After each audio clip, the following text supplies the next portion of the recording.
and welcome to Mtoto News Insight. My name is Karen Mikoma. Religious communities and faith-based organizations met to discuss the different forms of child violence and the offenders of the act and how they can reduce the act of violence against children. Dennis Jaraga with more. I'm Sister Pauline Silva Jayo. I'm from Catholic Relief Services. Thank you. Arigatu International, in collaboration with government and other non-governmental organizations, brought together faith-based organizations, civil societies, religious communities, and experts to foster collaboration in looking for what are the factors that lead to child violence and the possible solution to stop it. With the deepest values and meanings by which we live. And in this current highly fractured, Close to 300 million children aged 2 to 4 worldwide experience violent discipline by caregivers on a regular basis. 250 million children aged 6 to 10 are punished by physical means. Under Article 53D of the Constitution, every single child has the right of being protected from any form of abuse, neglect, harmful cultural practices, all form of violence, inhuman treatment, and punishment.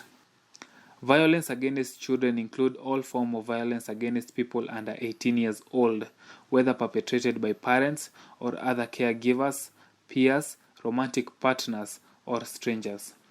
Some of the forms of child violence include corporal punishment, child labor, female genital mutilation, sexual harassment, and more. Violence against children has a big impact in both physical and health state and can lead to deadly effects which can lead to death, severe injuries, unwanted pregnancy due to sexual harassment, and impair brain and nervous development. The two-day meeting held at Hekima Institute of Peace Studies mainly focused on corporal punishment, which has been discussed for long.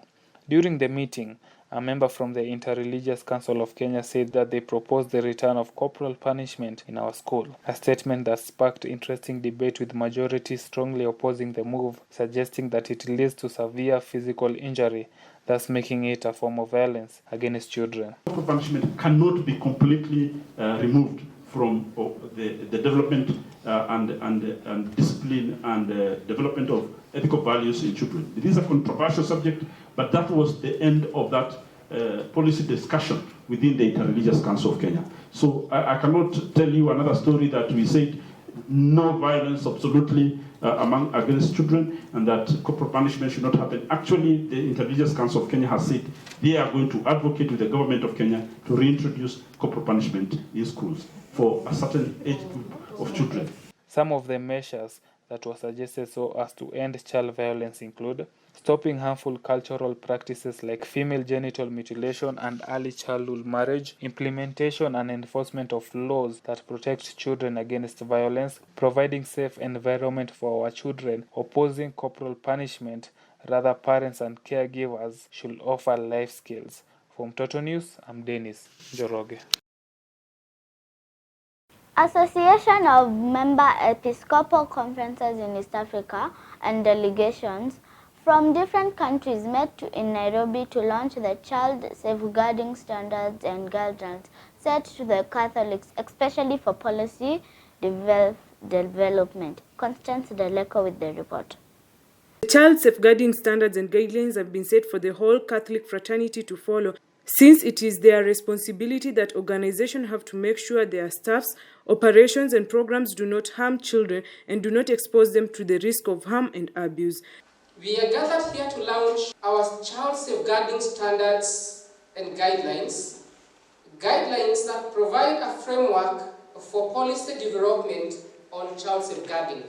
The Church is committed to safeguard all children, irrespective of their age, ability, ethnicity, faith, gender, sexuality and culture, and children affected by HIV, children in conflict areas, child refugees, displaced children, and child mothers, of all whom are vulnerable to child abuse and neglect.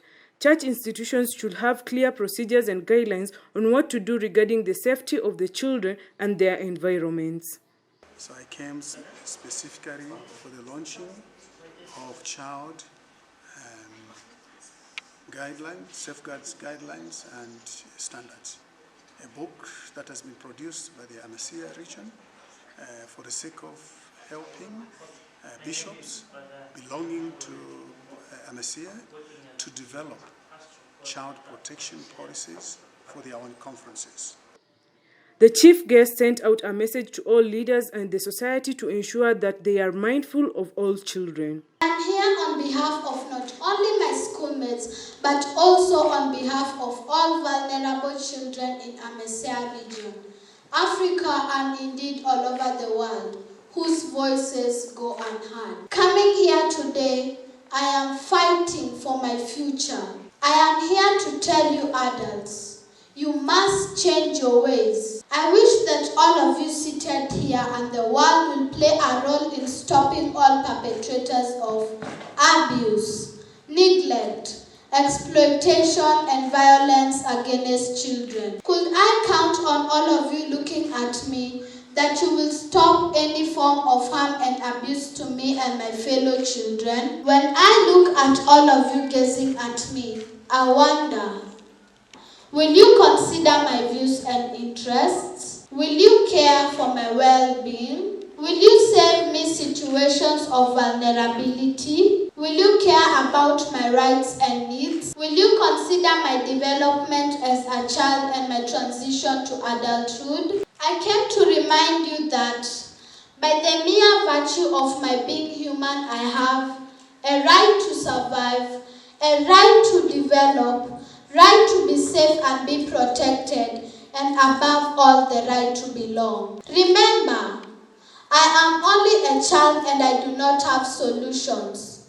If you do not know how to fix a harm caused on us children, then you should stop breaking our rights. The church is concerned about child abuse and child protection, so that's why the church has taken keen interest in making sure that we have standards which we can use in all our institutions, in all our churches. The Nakuru County government has started a renovation of the maternity hospitals in the region as it seeks to reduce maternal deaths in the country.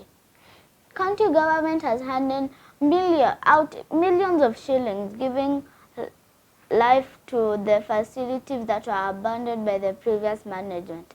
This comes after the launching of Margaret Kenyatta Mother-Baby Wing at the Nakuru Level 5 Hospital in October last year. Miriam Jomo tells us more. Nakuru is among the counties that have been experiencing high maternal death. Expectant mothers in Gilgil have a reason to smile after the county government allocated 40 million shillings for the upgrade of a maternity wing at the Gilgil hospital.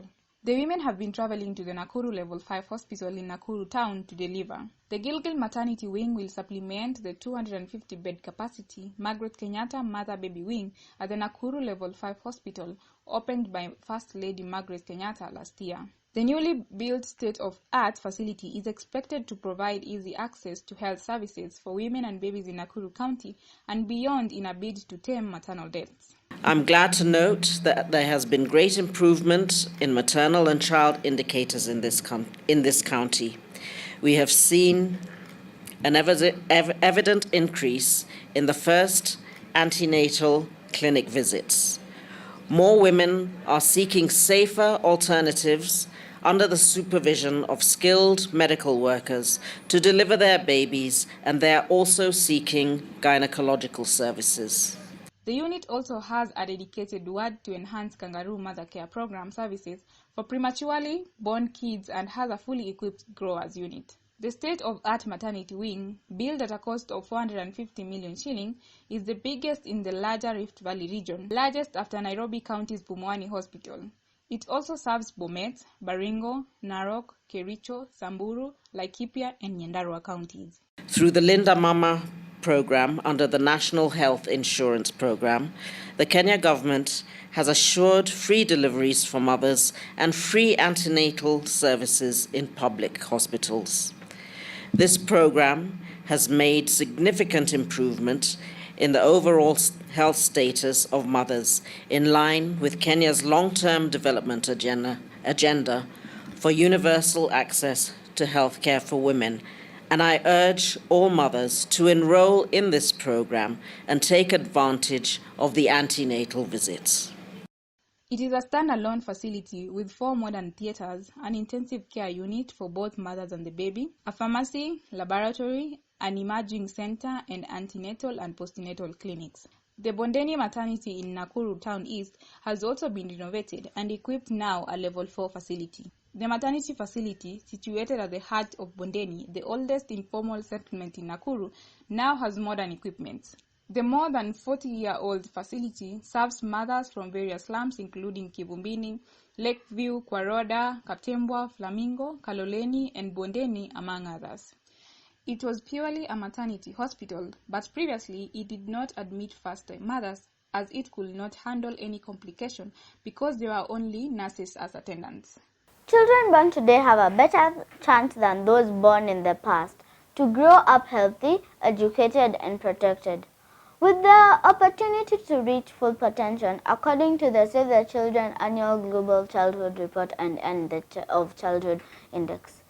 Nature Kevin with more.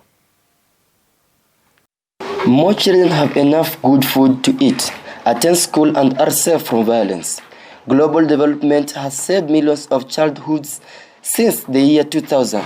Now they are 4.4 million fewer child deaths per year, 49 million fewer stunted children, 115 million fewer children out of school, 94 million fewer child laborers, 11 million fewer married girls, 3 million fewer teens births per year, and 12,000 fewer child homicides per year. This has been as a result of the Millennium Development Goals agenda, government commitment, social investment and economic growth, improved planning and implementation, reducing injustice, development, women empowerment, and new technology including social media. From Mtoto News, I'm Netia Kevin. That's all we had for today. Follow us on our social media pages at Mtoto News. My name is Karen Rukoma.